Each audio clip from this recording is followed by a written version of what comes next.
Ce garçon, tant qu'il porte cette bague, peut voir le fantôme. Mais ce fantôme féminin est un peu espiègle.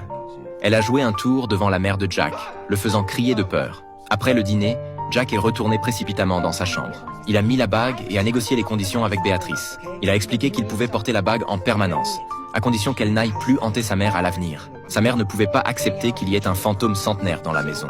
En entendant cette condition, Amy a acquiescé avec empressement. Mais ce qui l'a intrigué, c'est pourquoi Jack l'appelait un fantôme centenaire. Lorsque Jack lui a expliqué, elle a réalisé qu'un siècle s'était écoulé à l'extérieur. Elle pensait n'avoir été piégée que pendant une vingtaine d'années. Alors qu'elle se lamentait sur toutes les nouveautés qu'elle avait manquées, par inadvertance, sa main a traversé la fenêtre. C'est alors qu'elle s'est rendue compte que la barrière qui l'arrêtait avait disparu. Béatrice était incroyablement excitée et a pressé Jack de l'emmener voir le monde extérieur. C'était la première fois qu'elle franchissait le seuil de la porte en un siècle. Elle pensait que c'était cette maison qui l'emprisonnait, mais elle a réalisé que ce qui la retenait était en fait cette bague. Jack a emmené Béatrice dans la rue. Les tenues des gens et les nouvelles technologies qu'elle a vues en chemin l'ont stupéfiée. Grâce à Internet, elle a appris que le monde avait subi des changements spectaculaires au cours du dernier siècle. Le lendemain, le lycée Wraith Valley devait organiser une fête des fantômes.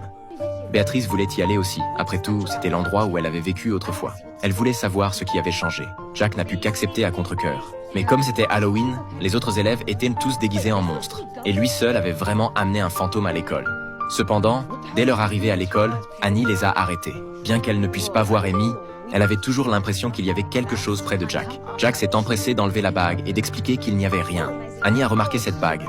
Elle l'a trouvée très familière. Elle est donc retournée à la boutique d'antiquité de son grand-père et a cherché des réponses dans un vieux livre. Et en effet, elle a trouvé des informations détaillées sur cette bague dans le livre. Cette bague venait d'un pharaon de l'Égypte ancienne. Les bagues étaient une paire. Quiconque les séparait mourait peu après. Et son âme resterait à jamais sur Terre. Mais la méthode pour lever la malédiction était très simple. Il suffisait de remettre les deux bagues ensemble. Pendant ce temps, Jack a emmené Amy dans le New York illuminé. Ils sont allés à une joyeuse fête. L'endroit était rempli de rire et de gaieté. Amy ne pouvait s'empêcher de s'y perdre. Pour une raison quelconque, à ce moment-là, Amy pouvait être touchée par les humains. Ils ont d'abord été perplexes, puis se sont embrassés avec excitation. Sur une musique de jazz mélodieuse, ils ont enfilé des robes de soirée et sont montés sur scène, exécutant maladroitement leur première danse en 100 ans. C'est ainsi qu'ils ont passé une nuit romantique. Le lendemain, Annie a contacté Jack et lui a raconté tout ce qu'elle savait sur la bague. Jack a également admis qu'il y avait en effet un fantôme près de lui. Annie lui a dit que l'autre moitié serait bientôt mise aux enchères au musée de New York. Si Jack rendait la bague avant la vente aux enchères, il n'y aurait plus de fantômes autour de lui. Jack était très partagé. Il avait déjà développé des sentiments pour Amy, mais il ne voulait pas non plus qu'Amy reste coincée ici, seule pour toujours. Au final, il a décidé de ne pas dire la vérité à Amy.